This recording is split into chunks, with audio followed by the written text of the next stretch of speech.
et vous allez répondre donc à l'accusation qui semble s'opposer, ou du moins ne pas être d'accord avec votre façon de poser des questions aux témoins. Vous vous en souvenez, n'est-ce pas? Vous vous souvenez de tout? Si le procureur pouvait répondre son objection, je ne me souviens pas.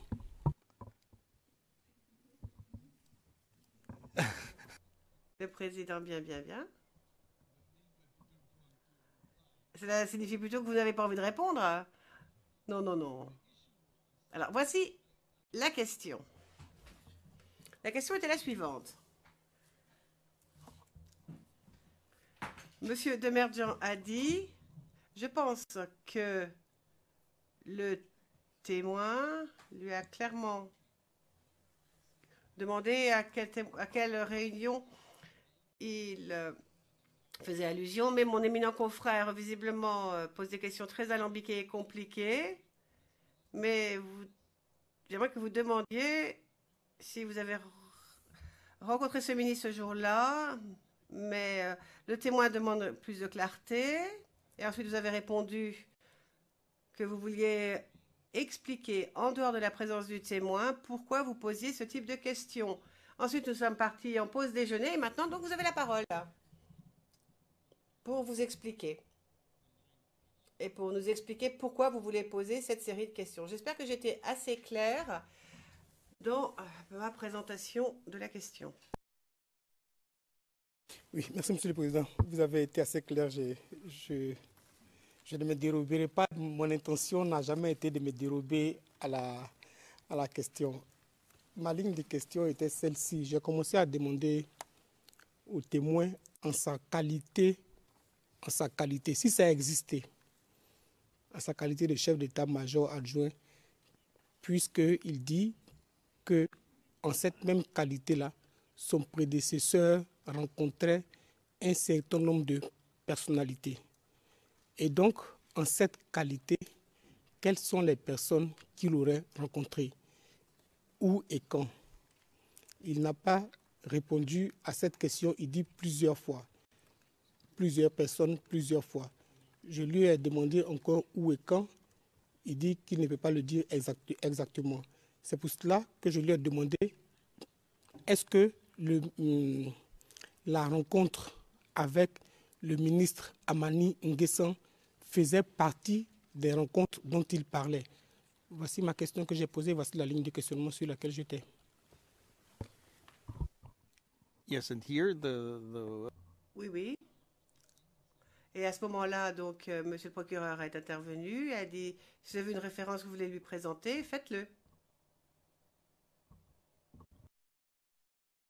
Vous savez ce qui me dérange? Ce qui me dérange, c'est que le procureur voudrait que je pose des questions comme il entend et des questions qu'il veut que je pose.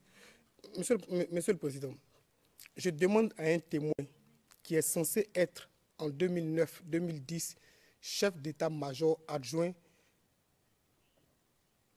qui dit qu'en cette qualité, son prédécesseur a rencontré des personnes. Est-ce qu'en cette qualité, il a rencontré aussi des personnes? Il ne peut pas me répondre. Pourquoi est-ce que c'est à moi de lui dire que vous avez rencontré effectivement telle ou telle personne? Ce n'est pas à moi, je n'étais pas à ces réunions avec lui.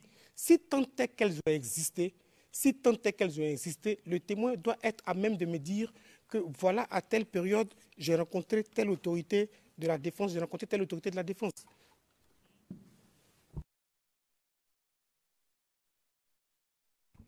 I am absolutely with you. Président, écoutez, je suis avec vous à 100%. Cela dit, si le témoin ne se souvient pas, dit autre chose et que vous avez une référence à propos de cette question, il faut lui présenter cette référence. C'est ça le nœud du problème. Monsieur le Président, je ne peux pas avoir de référence sur une réunion qui n'a pas existé. C'était justement pour savoir si une réunion a existé ou pas. Si une réunion n'a pas existé, moi, je ne peux pas avoir de référence. Merci, Monsieur le Président.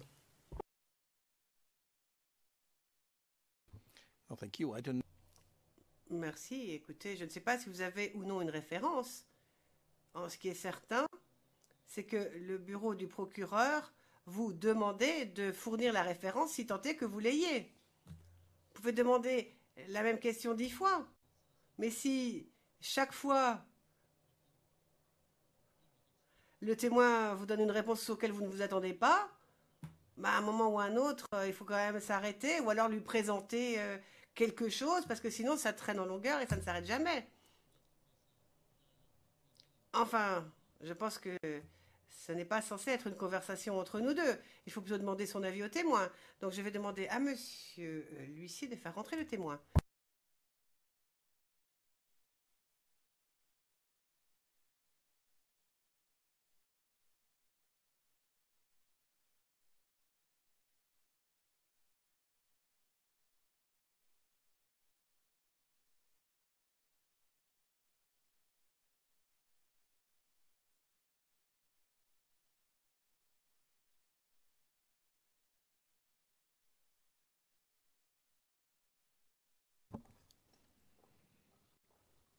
Good afternoon, Mr. Witness. Le président, bonjour monsieur le témoin à nouveau.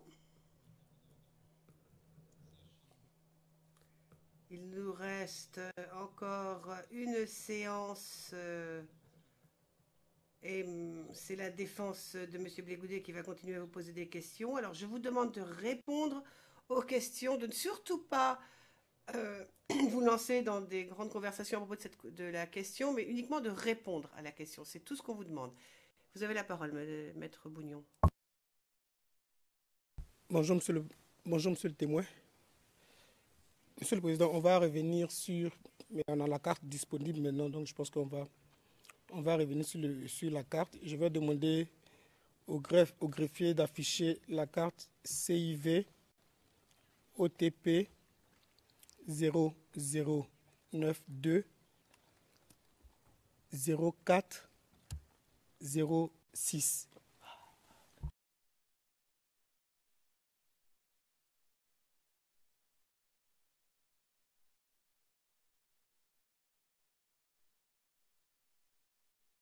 Is this the agreed map?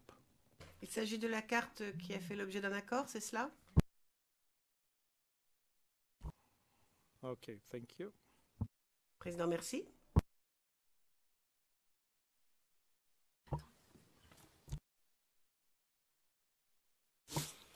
Monsieur le témoin, vous avez la carte. Vous voyez bien la carte? Oui.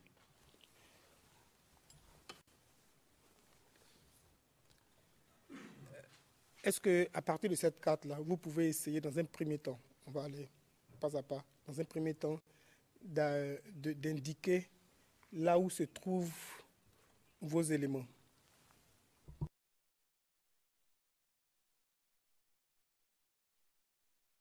Non. Parce que vous ne voyez pas bien, vous voulez qu'on fasse un zoom avant?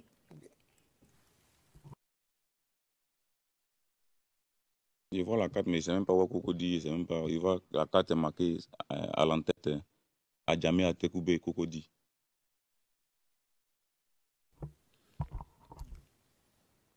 Voilà pourquoi je dis, est-ce que s'il vous plaît, est-ce qu'on peut faire un zoom avant? Peut-être que vous allez vous retrouver.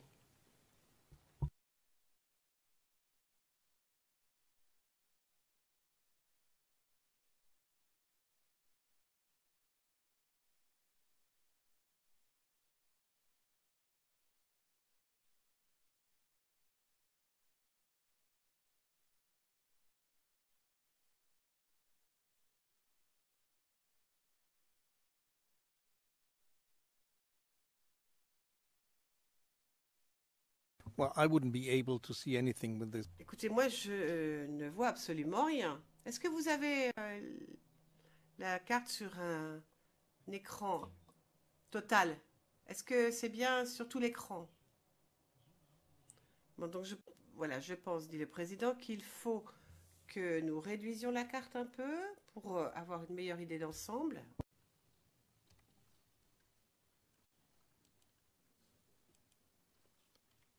And then on the basis of... Et le témoin va nous donner des indications et on pourra zoomer selon les indications du témoin.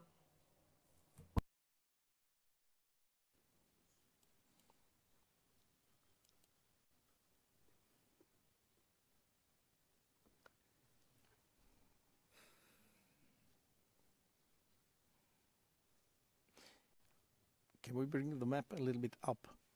Le président, pouvons-nous faire remonter un peu la carte afin de voir le sud de la ville?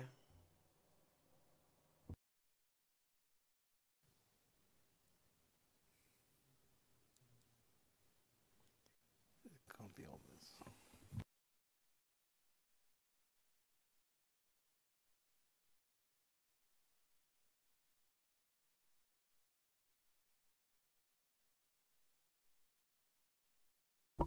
Pardon, et puis allumez votre micro.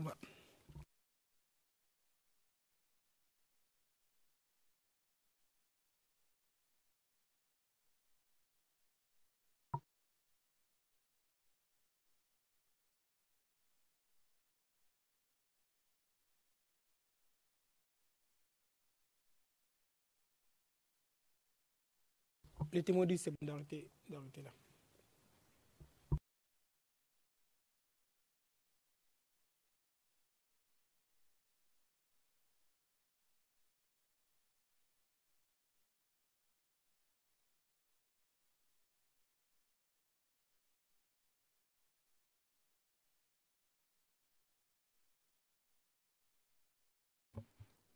Do you recognize where we are? Le président, est-ce que vous vous repérez sur cette carte? Je commence à avoir des repères, Monsieur le Président.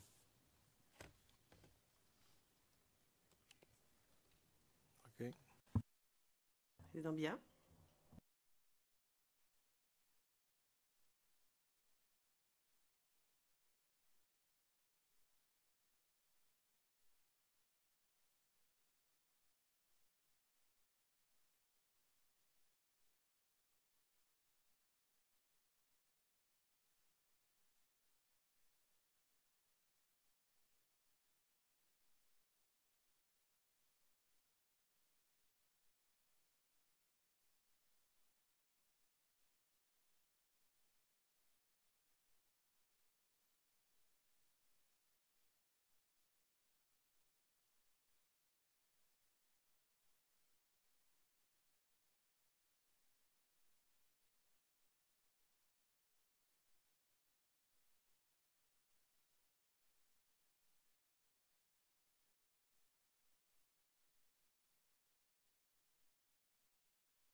Maybe I know who is maneuvering. I can't. Who is? Moi, je me demande qui manipule la carte. Ah, je vois, c'est monsieur le témoin. Merci.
We're all waiting for you.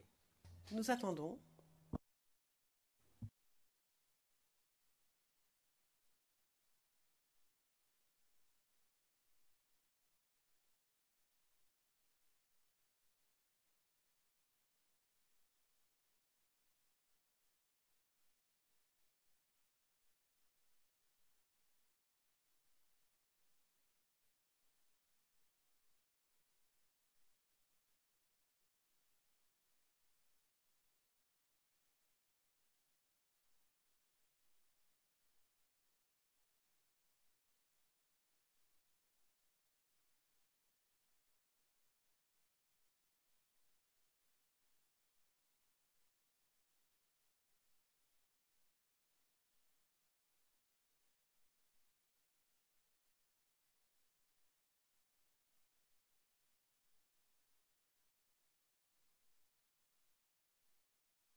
Can you also write nearby? Le président, pourriez-vous, s'il vous plaît, écrire à côté de votre annotation ce que cela signifie?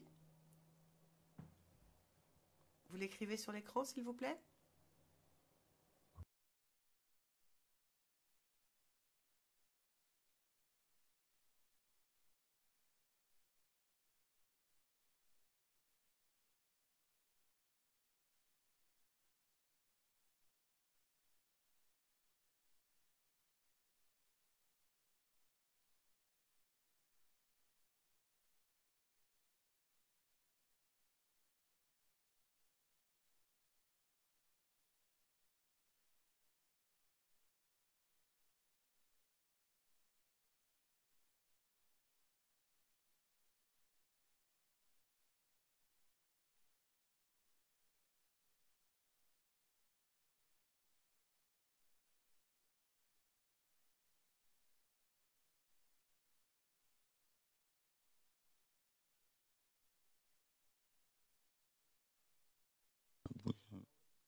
We must make a screenshot, I think.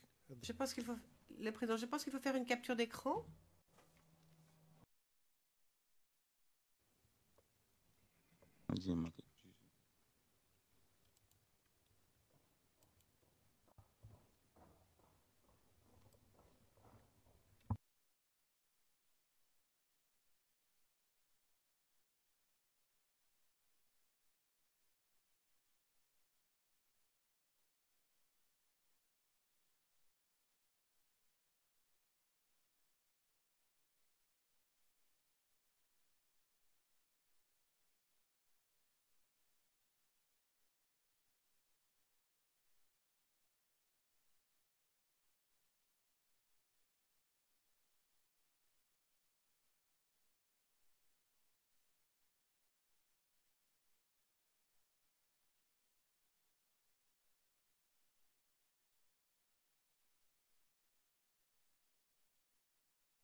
The image has now been saved, And now you.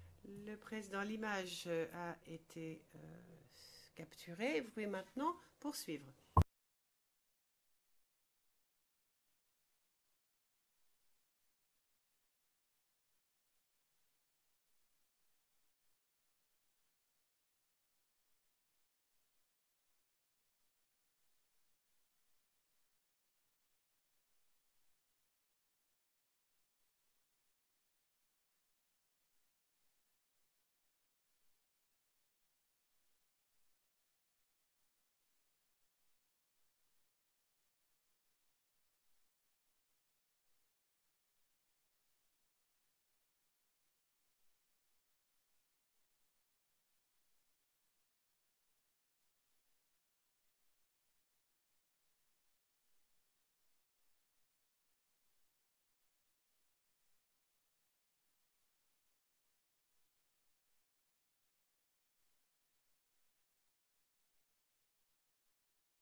We have to do another screenshot. Le président, il faut faire une autre capture d'écran.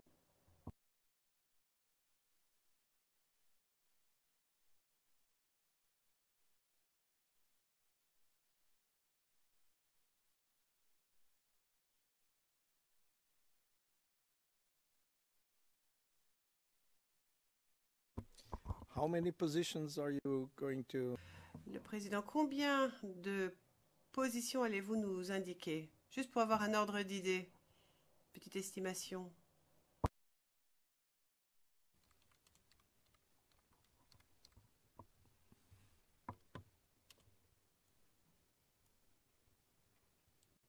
Ça m'a indiqué la position qu'on avait au niveau du boulevard des Martyrs, comme je l'ai expliqué.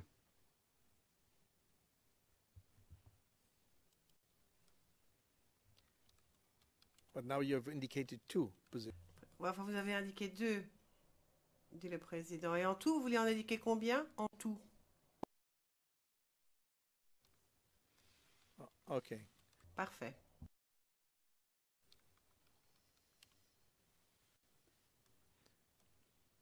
Now you can go ahead. Allez-y.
That's it?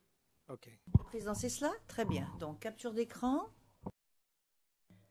Et puis ensuite, nous allons accorder une cote aux 3 captures d'écran. Madame la greffière d'audience, la carte annotée par le témoin va avoir les numéros suivants. CIV, REG 0001, 0020, 0021 et 0022. Le président, merci beaucoup. Maître Bougnon. Monsieur le Président, je voulais demander la position des forces de défense et de sécurité, mais vraiment, je pense que ça risque de nous prendre encore beaucoup de temps. Donc, je ne sais pas, franchement, je n'ai pas envie de m'hasarder à demander les différentes positions des forces de défense et de sécurité. Parce que ça risque de nous prendre, on en a déjà plus d'une demi-heure. Donc, franchement, je n'ai pas envie de m'hasarder à demander encore si on doit positionner les forces de défense et de sécurité.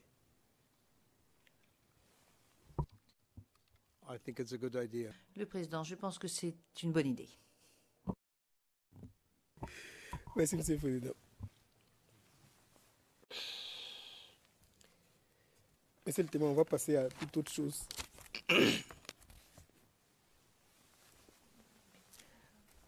En 2003, 2002, 2003, 2002 particulièrement, quand vous êtes au plus bas de l'échelle du GPP,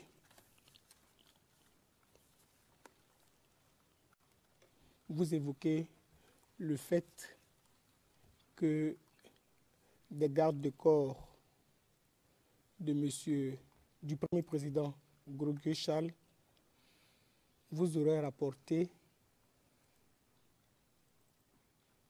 que M. Charles Blé Goudé remettait de l'argent à M. Charles Grogué. C'est exact?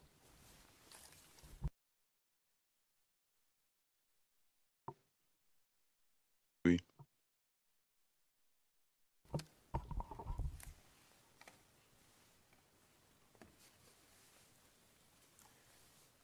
À cette époque, vous qui êtes le nouvel élément, vous le dites à quel titre et pourquoi?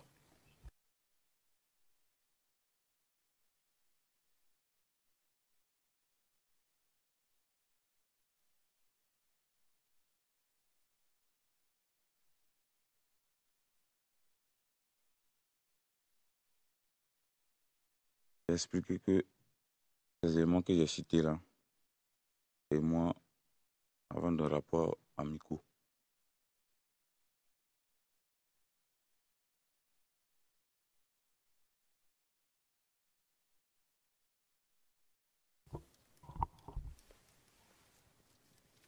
Et donc, vous êtes en train de dire à la Chambre que c'est dans le cadre de vos rapports amicaux que les éléments de la garde vous rapportent ce que le président à cette époque-là fait, c'est ça? Il y avait,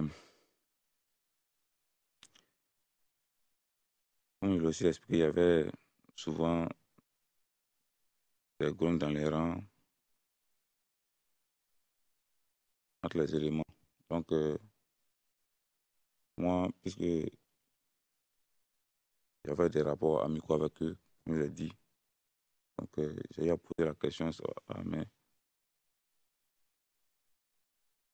par rapport à ce qui se passe là, par rapport à la grogne, les éléments disent non, que les chefs reçoivent de l'argent, nous est destiné, puis on nous gère mal.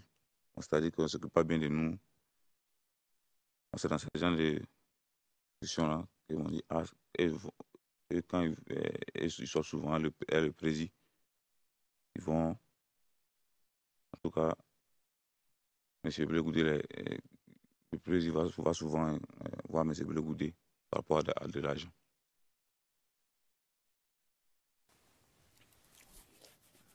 peut-être que c'est moi qui... On est en 2002.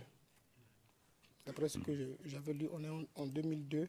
Voilà, et je ne crois pas que vous ayez parlé encore de grogne à cette époque-là. On est en 2002. Et en tout cas, par votre déposition ici, vous n'avez pas parlé encore de grogne. Je sais qu'à une autre époque, vous avez évoqué la grogne, mais en 2002, ou bien en 2002, il y a déjà de la grogne.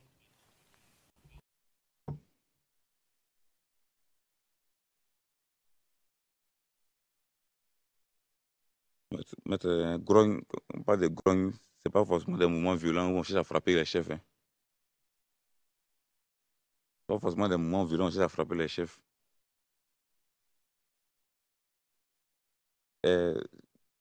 Ceux que j'ai cités, par exemple, l'un de ceux que j'ai cités, par exemple, nous sommes de la même promo.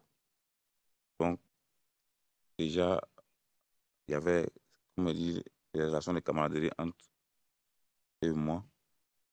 Et on a eu plusieurs conversations en cause.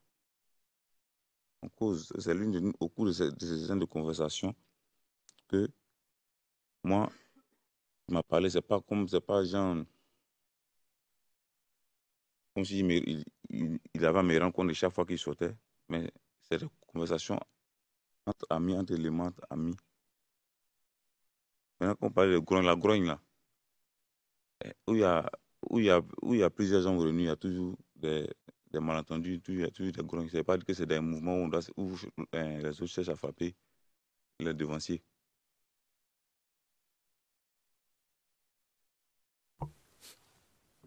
Excuse me. Président, excusez-moi. Là, cela fait 2-3 fois que nous entendons parler du président. Mais ce serait bon d'avoir le nom, parce que cela pourrait peut-être à l'avenir engendrer une certaine confusion. Si vous voyez ce que je veux dire. Président, mais je pense que j'avais mentionné le président Charles Groguet. Sinon, on parlait du président Charles Groguet puisqu'on est en 2002, je crois. Monsieur le témoin, j'ai une dernière question sur ce sujet, puis on va... Ce que je veux comprendre, ce que vous expliquez à la Chambre. En 2002, quand vous rentrez, vous particulièrement, quand vous rentrez au GPP, ou bien quand vous rentrez rejoindre les jeunes coureurs, vous le faites volontairement, non? Vous le faites volontairement. Oui. Avez-vous une seule fois dans cette période avec vos dirigeants ou bien vos chefs discuté de rémunération?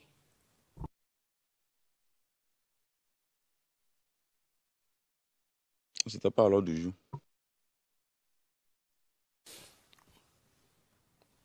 Pour que la Chambre comprenne bien, ça veut dire non? Oui, ça veut dire non.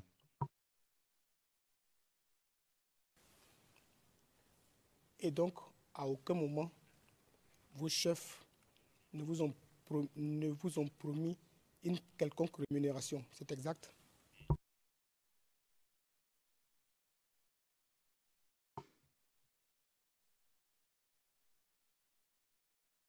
Il n'y a pas de promesse de rémunération, mais il y avait une promesse d'intégration dans l'armée régulière. Merci. Your Honors, I don't wish... Monsieur Dimergent, Monsieur le Président, j'hésite toujours à interrompre mon confrère, mais il y a au moins... Ah, excusez-moi. Microphone pour le Président? Eh bien, voilà, ça n'était pas audible parce que il y avait 2 personnes qui parlaient en même temps comme vous venez de le faire. Monsieur Dimergent, non, mais je pense qu'il y a au moins 6 ou 7 choses qui n'ont pas été bien entendues, à commencer par la page 67. Voilà, pour clarifier. It's very strange because in... Président, c'est très très étrange parce qu'il n'y a pas d'inaudible dans la version anglaise.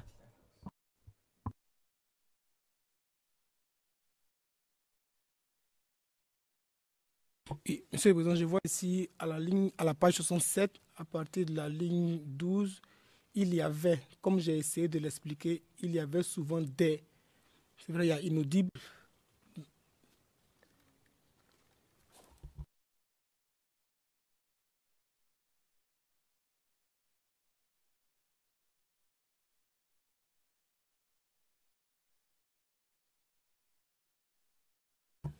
Bon, non, je vais relire pour que, monsieur le témoin, vous allez m'écouter, je vais relire pour que vous précisiez.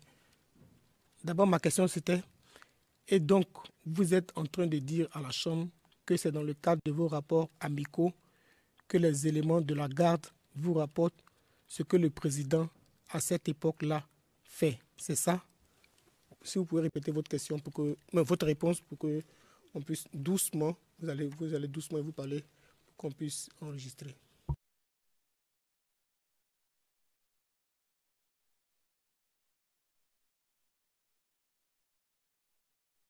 Oui, oui.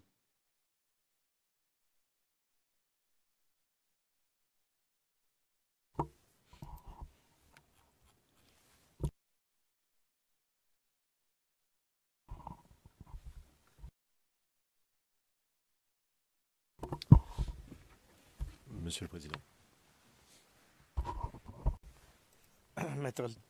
Maître Altit. Merci, Monsieur le Président. Pardon, confrère, de vous interrompre. Mais dans le même ordre d'idées, Monsieur le Président, il me semble important de relever, page 69, à la question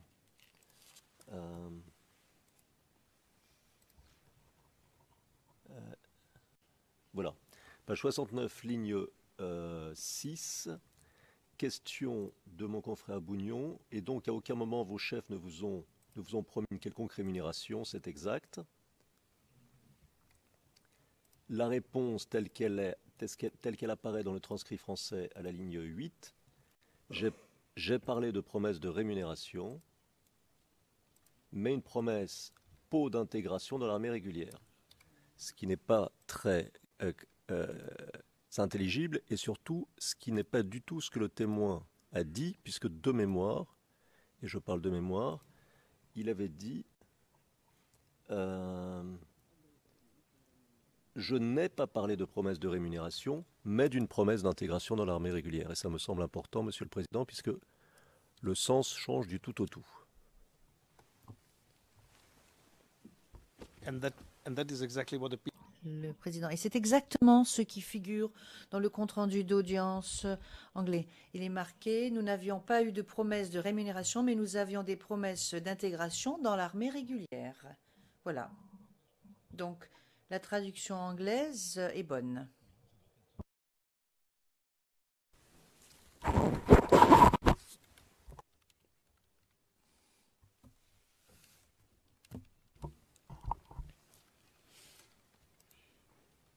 Please go ahead. Merci, Monsieur le Président. Oui, je vous en prie. Monsieur le témoin, vous avez évoqué ici une formation que vous donneriez à certaines personnes.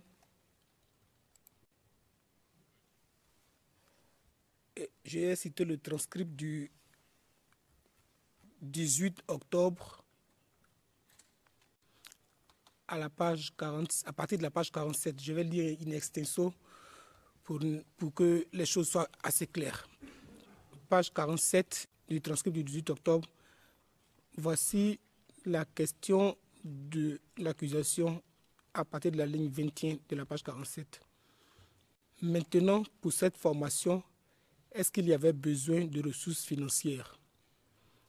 Vous répondez, je cite, oui, d'abord, au niveau 2, pour leurs fiches pour le service national de l'état-major, on leur demandait visite médicale, y compris.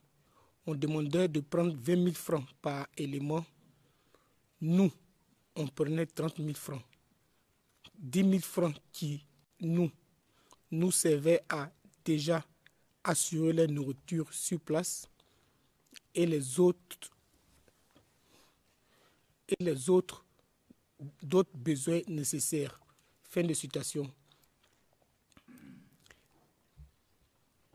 À la fin de cette même page 47, l'accusation vous pose une autre question, et je cite, « Et ces 30 000 francs venaient de qui? Vous répondez à la ligne 48. Ces 30 000 francs, c'était chaque élément, chaque personne, chaque recrue qui venait avec ces 30 000 francs. Donc, on avait 10 000 francs pour nous et 20 000 francs qu'on remettait au service national des armées. Ma première question, monsieur le témoin, vous vous rappelez avoir dit ça? Oui.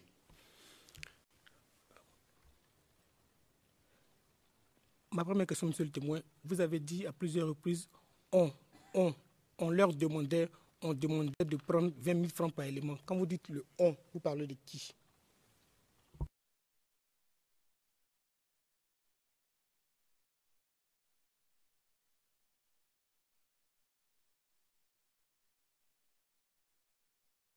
Quand je parle de on, je parle de d'abord, c'est la décision qu'on était de prendre les 20 000 francs, ça ne venait pas de nous, c'était du service national, comme je l'ai dit. Il y avait besoin de ces 20 000 francs pour les frais de visites médicales et autres examens que les éléments devaient euh, euh, faire avant les parties en formation. Quand j'ai dit on, c'est parce que cet argent-là, c'est nous c'est dans nos c'est vrai qu'il y a d'autres qui se rendaient directement, d'autres qui s'est répartis directement à l'état-major, mais c'est à notre niveau qu'on réceptionnait l'argent. On a les 30 000 francs, nous on prenait les 10 000 francs et les 20 000 francs étaient réservés lorsque le service national nous ferait signe, nous a fait signe maintenant pour que nous amenions les listings de ceux qui remplissaient les conditions par rapport à l'âge et puis le diplôme. On a transmis les listings et chaque personne avec les 20 000 francs. Donc, ceux qui étaient retenus ont déposé en même temps les 20 000 francs. C'est comme ça que ça s'est passé. Quand j'ai dit on, c'est nous qui récupérons l'argent à notre niveau, au niveau du GPP.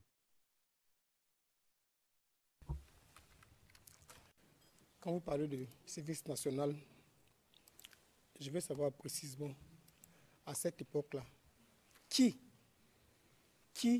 au sein du service national, d'abord, vous a demandé, et comment il a demandé de percevoir ces sommes? Qui exactement vous l'a demandé et comment est-ce qu'il vous l'a demandé?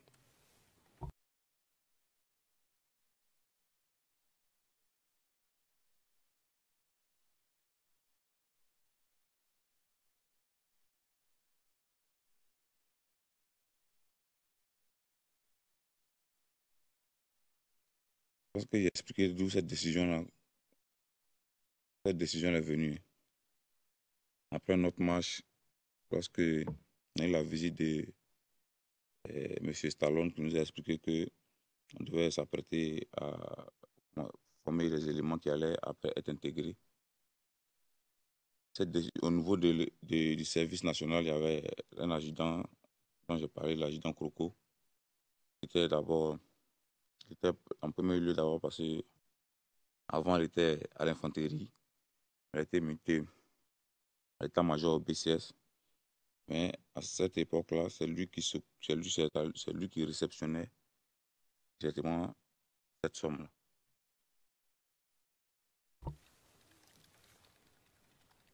Je pense que vous allez répéter parce que c'est la première fois que vous dites le nom Croco, vous allez le dire doucement et vous allez essayer d'épeler pour les besoins des interprètes.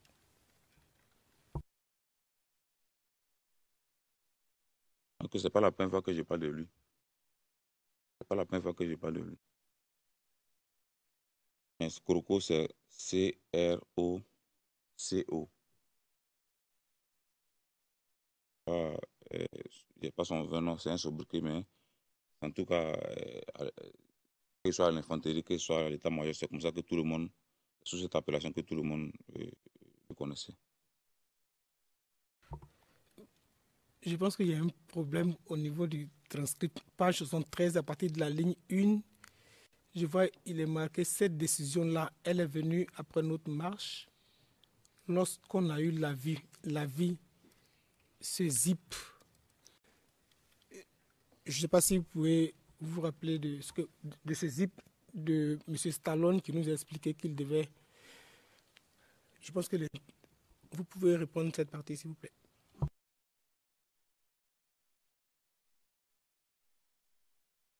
J'ai expliqué qu'avant, après notre marche,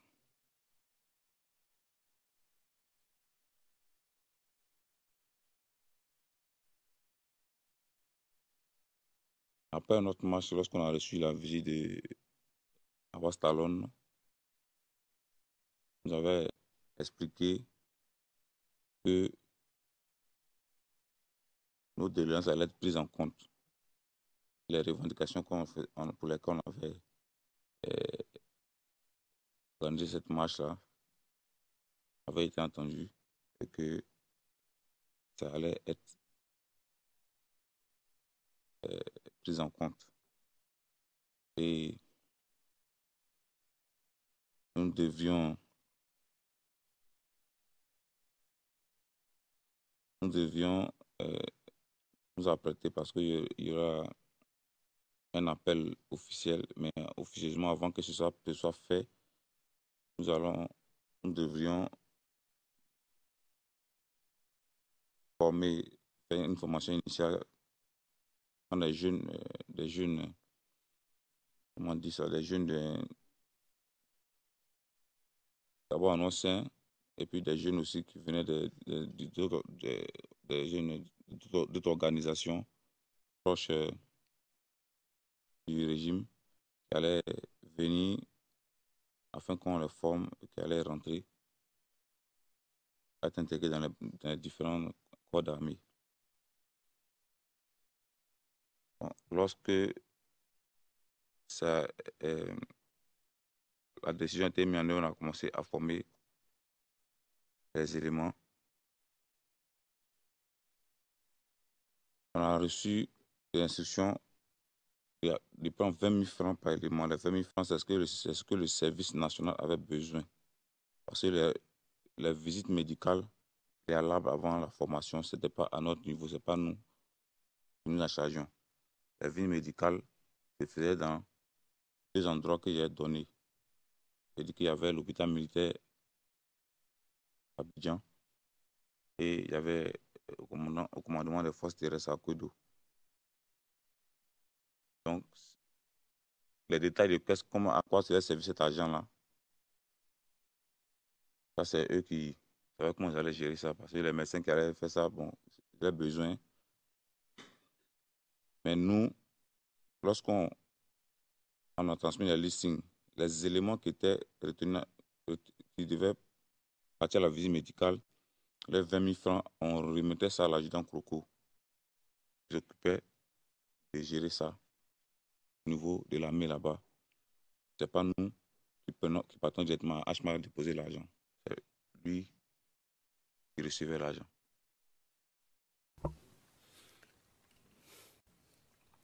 Monsieur le témoin, ma question est la suivante.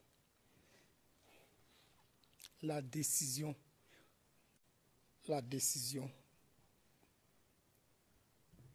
d'encaisser, ou du moins de faire encaisser de l'argent à ces jeunes, viennent de qui et sous quelle forme? Viennent de quelle autorité et sous quelle forme? La décision au nom de laquelle vous percevez de l'argent à ces jeunes-là. Cette décision, si elle vient d'une autorité civile ou militaire, ou bien comme vous avez parlé du service national, je ne sais plus, elle vient de qui et quelle est la forme qu'elle a revêtue?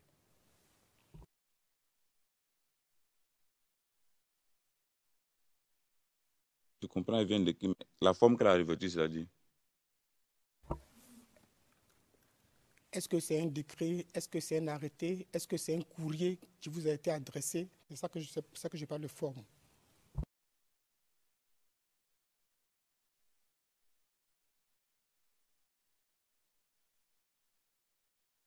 c'était pas un décret ni un courrier qui était annoncé, mais ce que je sais, c'est que euh, que ce soit le chef d'état-major des armées, d'alors le général Philippe Mangou, que ce soit le ministre de la Défense, d'alors, on était bien informés. J'ai dit que l'appel n'a pas été fait dans les journaux ni à la télévision, mais ça a été effectif. Ça a été effectif. Il a expliqué même que même au niveau de Adjamé village même, il y a le chef d'état-major, même le général Philippe Mangou, avait recommandé 30 jeunes qui étaient venus aussi pour la formation. On avait demandé d'inscrire ces éléments-là sur le listing. Donc c'était quelque chose, bon, je peux dire d'officieux, mais qui n'était pas à l'insu des autorités compétentes. Monsieur le témoin. Et donc, est-ce que vous êtes en train de me dire qu'il n'y a eu aucun document officiel en ce qui concerne cette pratique-là? C'est exact? Il n'y a eu aucun document officiel?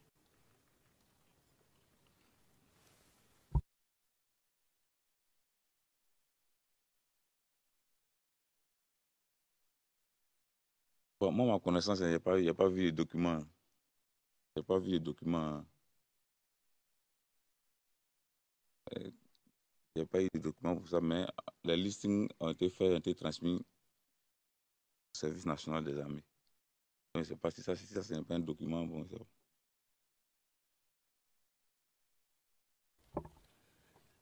Et vous dites que le chef d'état-major de l'époque, le général Philippe Mangou, en était informé. Comment vous le savez?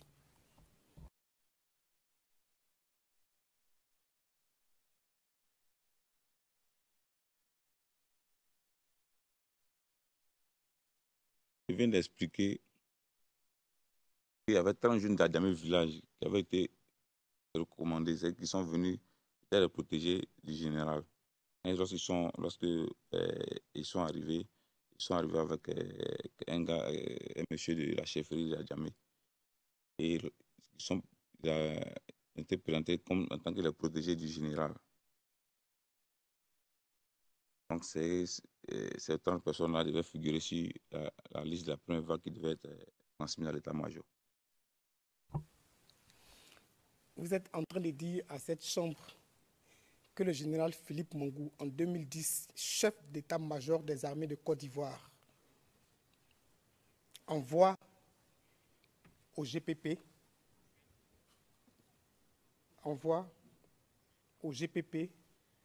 des éléments pour les former. C'est exact?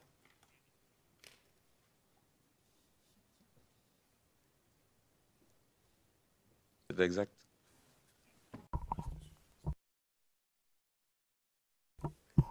Monsieur le témoin, je vais vous présenter un document.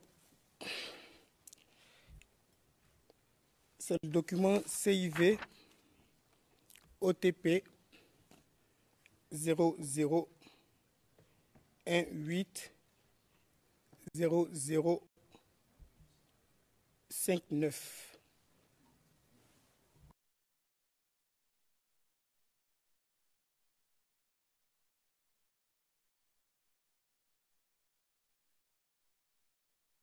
Public.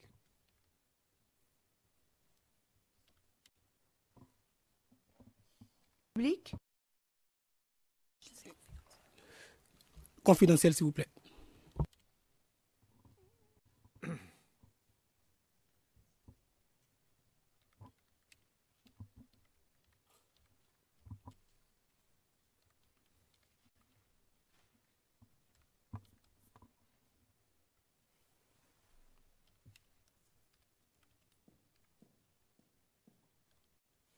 Vous voyez le document?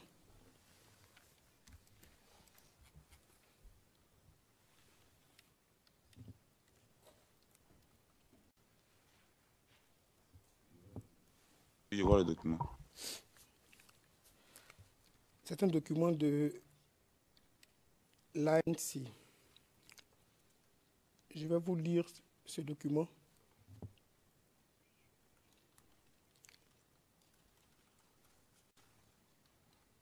AS, d'un recrutement de jeunes gens pour une formation militaire à Boisseau, moyennant le paiement de la somme de 40 000 francs CFA au recruteur. Contexte. Depuis la proclamation des résultats du deuxième tour de l'élection présidentielle qui a engendré une persistante crise post-électorale et face à la montée de la violence dans plusieurs localités, des initiatives pour la défense du territoire national se multiplient. C'est dans ce contexte qu'une source bien introduite rapporte qu'à l'initiative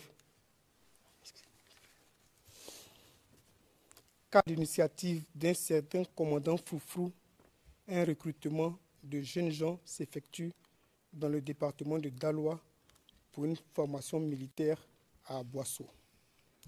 Les frais à payer par chaque élément volontaire s'élèveraient à 40 000 francs CFA pour la formation.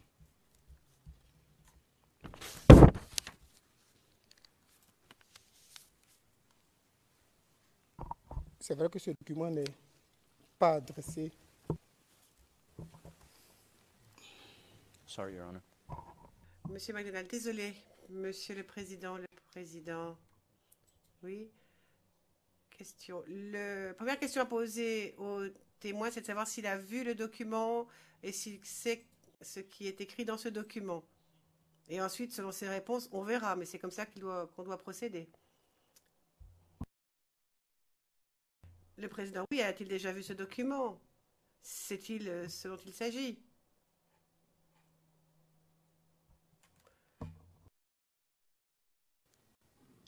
Il est bien évident que le témoin n'ait pas vu ce document. Nous sommes dans un contexte, et moi, c'est la pertinence du document. C'est la pertinence du document. Nous avons un contexte, nous avons un... J'aimerais qu'on fasse sortir le témoin, s'il vous plaît. No, but Oui, certes. Enfin, allez-y. Moi, je pensais que ce serait peut-être une bonne question à poser en premier. Avez-vous déjà eu ce document? Savez-vous ce qu'est cette Agence nationale de la stratégie et de l'intelligence? Allez-y. Monsieur McDonald, Madame, Messieurs les juges. Oui, le témoin peut rester. Hein. Je ne vais rien... Enfin, voici ce qui est important. Selon les réponses données, indépendamment de cela, mon confrère peut poser des questions au témoin sans avoir recours à ce document. Ça dépend des réponses. Le président interrompant. Votre confrère peut poser des questions en se basant sur ce document, mais j'aimerais quand même savoir de la part du témoin s'il l'a déjà vu ou pas. Et ensuite, il pourra poser des questions sur ce document.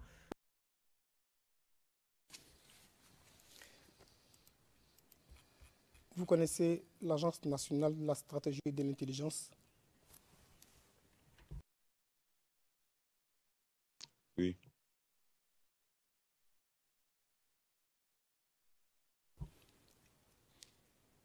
C'est quoi leur activité?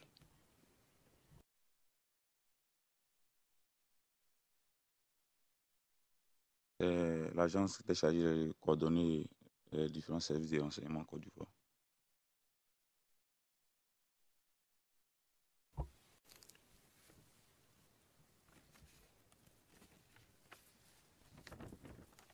Ça veut dire qu'ils collectent un certain nombre d'informations au travers du pays, c'est exact? Oui, c'est exact. Est-ce que ce que je viens de vous lire pourrait apparaître comme un renseignement ou des renseignements trouvés par l'ANC? Your Honors. no. Monsieur, Madame, Messieurs les juges, le président. Non. Ma question est la suivante. Avez-vous avez-vous déjà vu ce document? Or do you know the content of it? Connaissez-vous le contenu du document? Je viens juste à l'instant de prendre connaissance du contenu. Et quant à savoir si il y avait connaissance du document, je vois d'abord qu'il est marqué confidentiel et qu'il était adressé à son Excellence, Monsieur le Président de la République. Donc vraiment, je ne sais pas dans quel contexte que moi je pourrais avoir ce document entre les mains.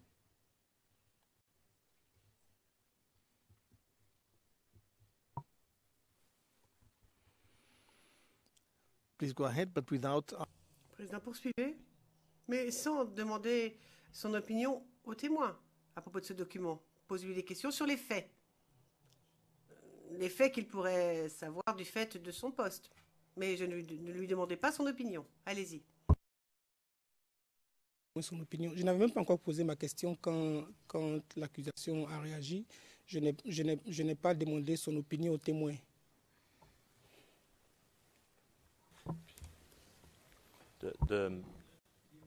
You asked, and Monsieur McDonald, le président. Mais alors, ce que je vous ai lu, est-ce que cela pourrait être des informations de renseignement qui auraient pu être obtenues par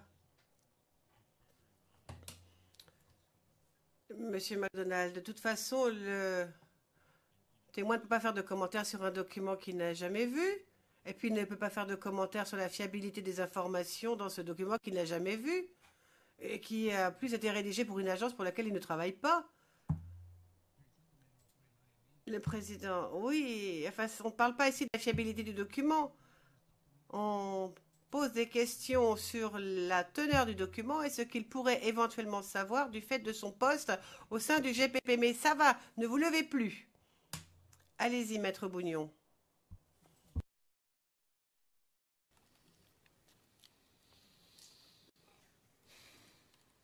En 2010, et par rapport au rang que vous occupiez à cette époque, savez-vous que le fait de percevoir de l'argent avec des éléments pour une formation était proscrit?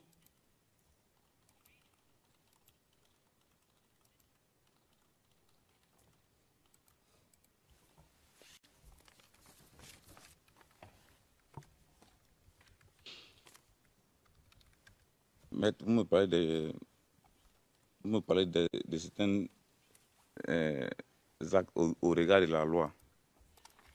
Moi, je vous parle de ce qui s'est fait, ce qui a été effectif. Il y a eu un rapport sur des recrutements qui se fait à l'Ouest. Peut-être Foufou a voulu voir une histoire de 40 000 francs. Nous, on prenait 30 000 francs. Peut-être qu'il a voulu avoir 10 000 francs de lui pour avoir lui-même 10 000 francs pour lui aussi, ses frères, ses besoins personnels. Donc, expliquer déjà que dans l'appel officiel qui était lancé par M. Chable Goudet, c'était en février. Que bien avant ça, il y a une première vague qui était déjà rentrée. Et normalement, il devait y avoir d'autres vagues qui devaient suivre. Donc, lui, à son niveau, il a commencé à prendre les éléments en recyclage parce que la priorité était donnée au GPP. Les listings se faisaient à notre niveau et on transmettait au service national. Ce qu'on nous a demandé, pourquoi on nous a demandé, c'est pas parce que nous, notre formation, c'est-à-dire que ça équivaut à la formation commune de base militaire, mais le fait que les civils qui n'ont aucune connaissance en la matière passent déjà un certain temps à être formés chez nous, ils connaissent ça quand même au moins 60%, voire 70% de ce qu'on est là à apprendre en formation commune de base. Pour ne pas, parce que c'est quelque chose qui ne devait pas, les formations ne devaient pas, pour des raisons de discrétion, ne devaient pas s'étendre sur la même durée de 45 jours qu'on demande pour la FC, pour la formation commune de base. Donc déjà qu'ils passent parmi nous, déjà en 2 semaines dans les bataillons, le côté formation pratique était déjà bouclé, ça évitait d'attirer toute l'attention. j'ai eu à l'expliquer.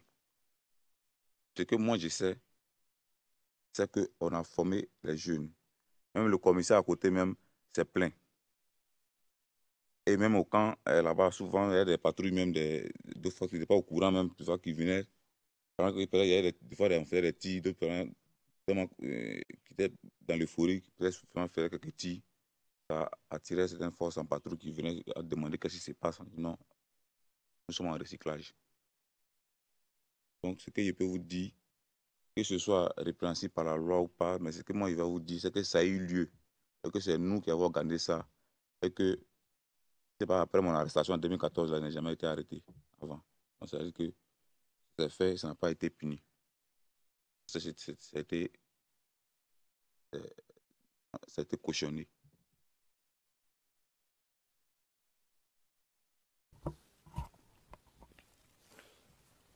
Monsieur le témoin. It was never punished, it was. Le président, ça n'a jamais été sanctionné. On n'a pas été terminé en anglais. Donc c'est un acte qui n'a jamais été sanctionné. Il a été, et on ne sait pas.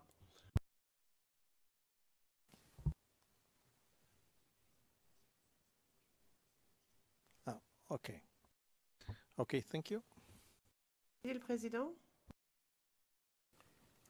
Monsieur le témoin, tout à l'heure, vous avez parlé encore de Awas Talon. À cette époque, combien de fois, dans cette même période-là, combien de fois vous voyez M. Awas Talon en septembre 2010? J'explique. Vous dites qu'il est venu il est venu parler avec M. Boiseau. À part ça, est-ce qu'il est venu encore à d'autres occasions dans la période de septembre?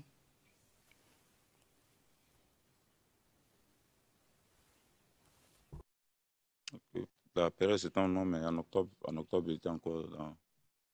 En octobre, il était venu animer, je ne sais pas si c'est un meeting au niveau de la cité universitaire de 220 logements. La résidence universitaire.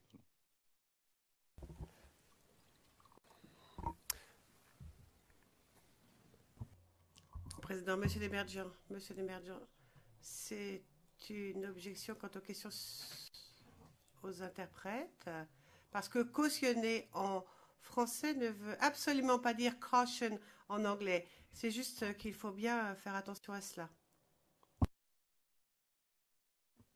Our understanding is it means approved.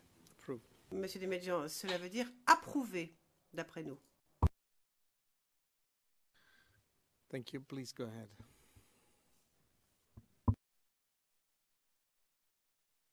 Le président poursuivait, très bien. Et donc, vous dites qu'il est venu à un meeting à la résidence universitaire, c'est ça? Oui.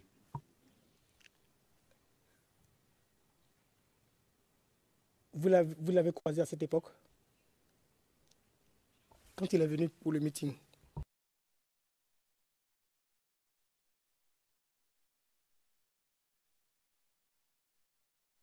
Quand il est venu pour le meeting, il n'a pas eu à échanger avec lui. À votre connaissance, il a eu à échanger avec M. Boiseau? Witness, you have. Monsieur le témoin, vous marmonnez, on ne comprend pas. Enfin, les interprètes, en tout cas, ne comprennent pas. Ils ont compris la première réunion et ensuite n'ont pas compris parce que vous marmonnez. Je n'ai pas eu à échanger avec lui, à parler avec lui lorsqu'il est venu pour ce meeting-là.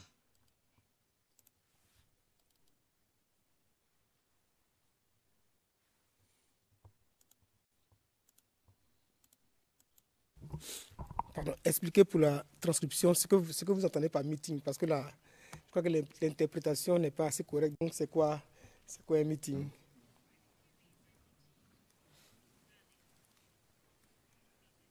Non, en fait, c'est juste pour connaître vos propos et pas pour connaître le sens que vous donnez à ce terme-là.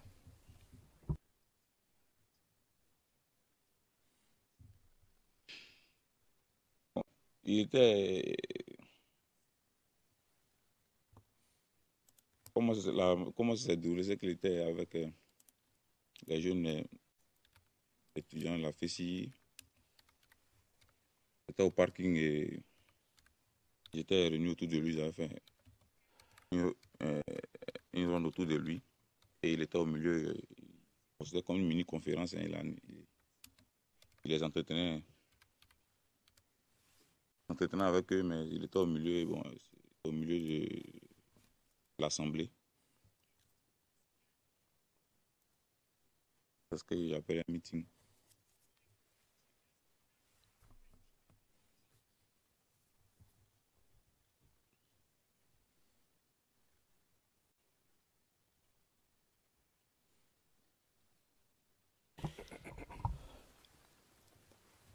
Dans le transcript officiel du 18 octobre, vous dites que M. Awas Talon serait venu croiser M. Boiseau, rencontre à laquelle vous n'avez pas assisté, mais vous étiez présent. Vous n'êtes pas avec eux, qu'il serait venu transmettre un message de Charles Blé Goudé. C'est ça? C'est exact? Oui. Dans votre déposition auprès du bureau du procureur, vous évoquez cela, mais avec une toute autre version. Je cite CIV OTP 0063 1833 à la page 1838.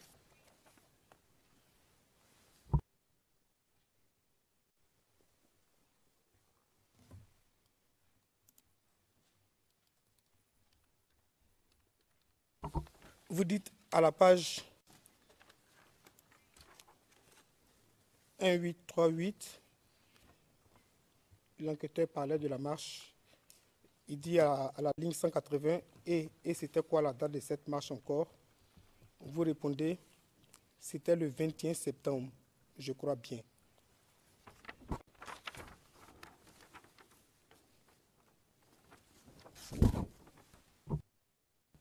L'enquêteur dit OK.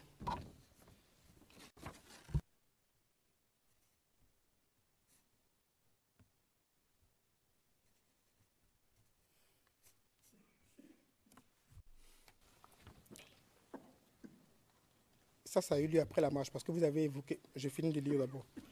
À la page 1839, c'était pas, ça allait être mal vu. C'était mauvais pour chose, pour l'image du pouvoir. À la page, à la ligne 198, je cite, et donc il a laissé les instructions pour que ceux parmi nous qui avaient l'âge compris entre 18 et 21 ans. Vous continuez ligne 201, soient intégrés dans l'armée parce que nous, notre doléance, on voulait que c'est les anciens, nous, qui étions là depuis le début, il y a longtemps, qui nous avaient promis la réintégration dans l'armée. Fin de citation. En fait, vous évoquez la même histoire, mais sans mentionner à aucun moment M. Awas Talon.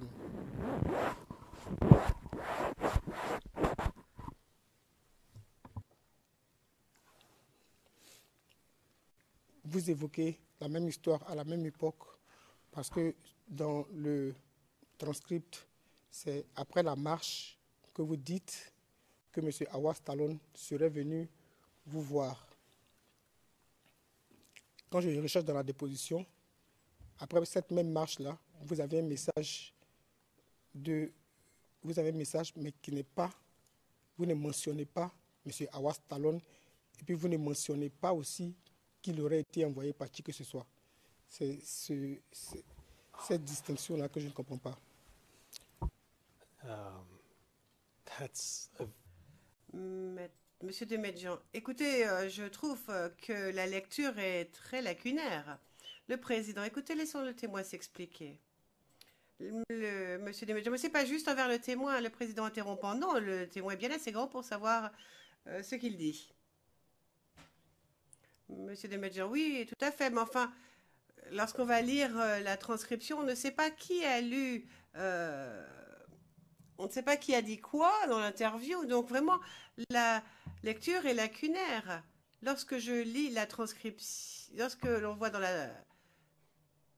lorsqu'on voit la lecture, lorsqu'on lit le document pour de vrai, on voit bien que le nom de la personne qui parle est prononcé. Alors je ne comprends pas pourquoi mon éminent confrère omet de le préciser.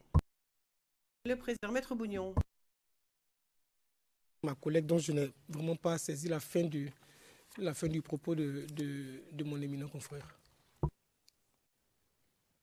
Your Honor, that's Non, ce n'est pas grave. Enfin, de toute façon, c'est à l'écran. Le témoin peut le voir dans ce cas-là. Donc, tout va bien. Le président. Oui, c'est à l'écran.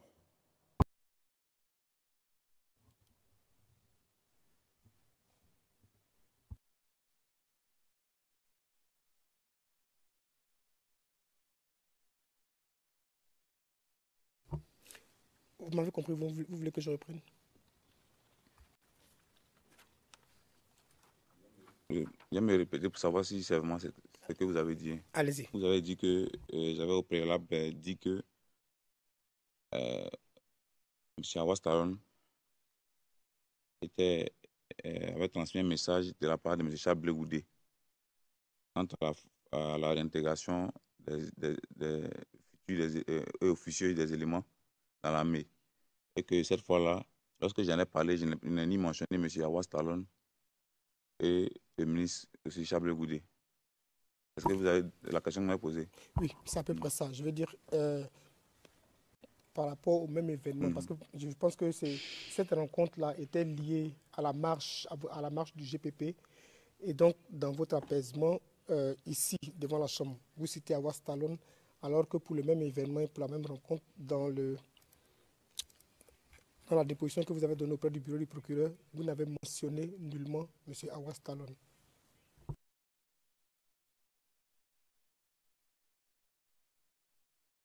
Excusez-moi de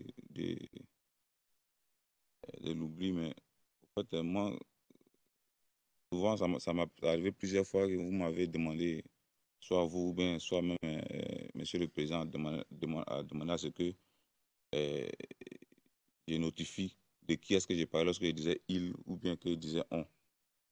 Bon, excusez-moi, c'est une habitude de langage, mais je pensais, puisque j'avais déjà parlé de ce fait-là auparavant, donc souvent, lorsque vous me posez des questions sur un fait, il me dit que ayant déjà donné certains noms, certains détails, il ne peut pas encore revenir puisque tout le monde sait déjà de quel fait il s'agit. Bon. Donc, excusez-moi si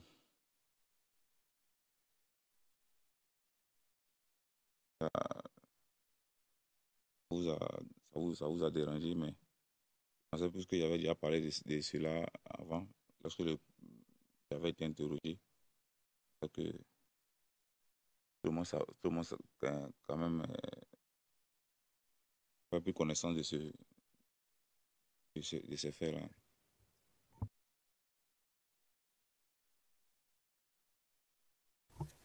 So, I would just suggest that if you have to. Le président, voilà. Alors, une petite suggestion. Si vous avez d'autres questions à ce sujet précis, nous pouvons le faire. Enfin, vous pourrez poser vos questions. Sinon, ça dépend de vous. Sinon, nous pouvons nous arrêter ici. Mais ça dépend de vous, maître. Je pense que nous allons nous arrêter ici. Okay. So, Très bien. Donc, je vous remercie, monsieur le témoin. Comme vous le savez, demain, il n'y a pas d'audience. Donc, nous reprendrons lundi. Donc, vous allez avoir un week-end plus long. Je vais maintenant demander à Monsieur l'huissier de bien vouloir faire sortir le témoin du prétoire pour que je livre mes toutes dernières recommandations aux parties.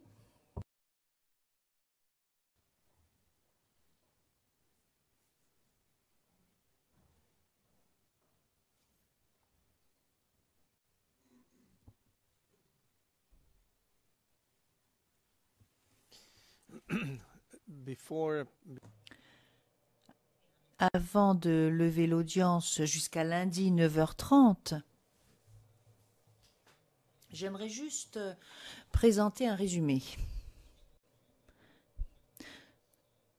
Nous avons eu 9 heures pour ce qui est des questions qui ont été posées par cette équipe de la défense. La semaine prochaine, nous avons 3 jours entiers, parce que le 1er novembre, Maître Wagemacher n'est pas disponible, donc nous siégerons lundi, mercredi et jeudi. Donc lundi, mercredi et jeudi, 3 journées complètes pour nos audiences. Ce qui nous donnera quelques 14h30 ou plutôt 13h30 si je ne m'abuse. Donc je pense que la déposition de ce témoin devrait pouvoir se terminer jeudi prochain à 16h, au plus tard. L'audience est levée jusqu'à lundi. Oui, 9h. Oui, oui. De la computation, mais 9 heures, c'est vraiment beaucoup. J'avais pensé avoir fait largement moins que ça. Oui. C'est justement pour cela que je le dis 9 heures, parce que moi, j'ai quelqu'un qui tient les comptes devant moi. Ce ne sont pas mes calculs, maître, mais ce sont des calculs officiels. Donc, j'ai vu du coin de l'œil, Monsieur MacDonald, non? Oui? Monsieur MacDonald, non, je pensais que vous alliez quitter le prétoire. Le président, non, je suis ravi qu'il n'y a plus d'autres demandes d'intervention, donc nous allons lever l'audience jusqu'à lundi 9h30.